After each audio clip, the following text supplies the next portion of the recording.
welcome to my last video. This video by Mr. Kabungo from the Congo. Here's what we're working with. Now we're going to work with the same procedures, but we're trying to determine if those two triangles are congruent by angle.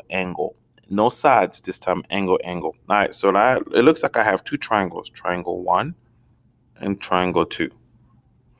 I need to determine if they have two angles that are consecutive following one another. So first of all, you can see that the angle here is congruent with this angle by vertical angle, right? Remember that vertical angle by congruent? So these are congruent, so check. So I already have the first A because I'm trying to determine the AA. A is congruent. So where is my second angle?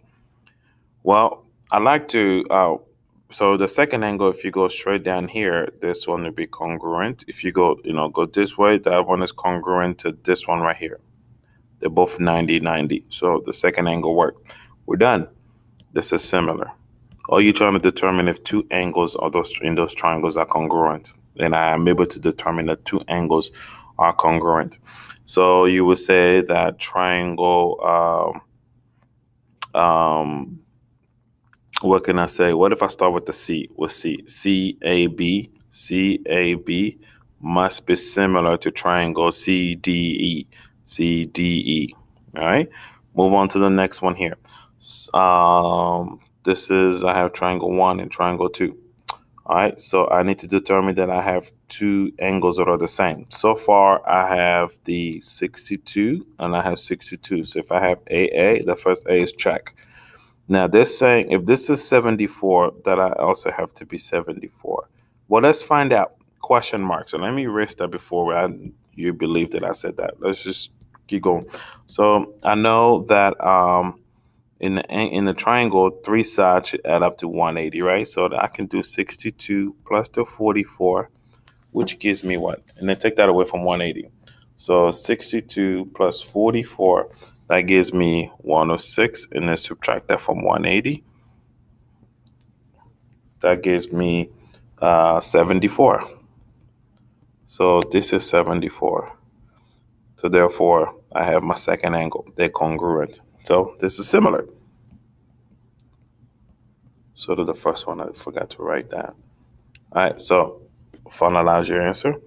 Triangle, I can say HJI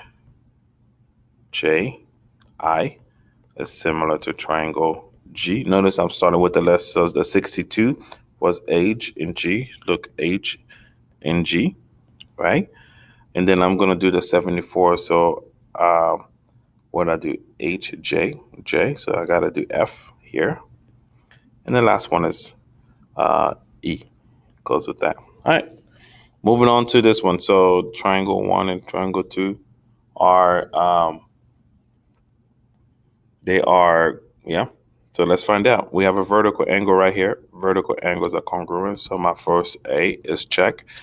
And then if you go straight that way, I have an 80.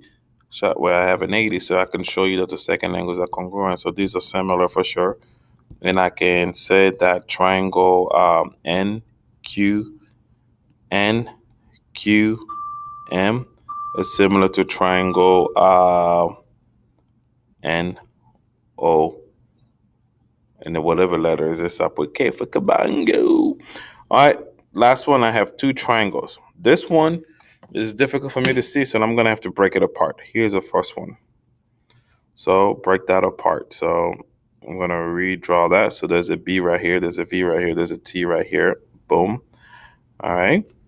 And then I'm going to draw the second one, which is this one right here, the one that goes this way. There's a B right there. There's an A right here. And there's an R right here. All right. So for sure, if you see this, that's congruent to this. They're congruent. So the first one is check. The second one has to come from this sharing this angle. So this one and this one are congruent because they're sharing the very top one together. So they are similar.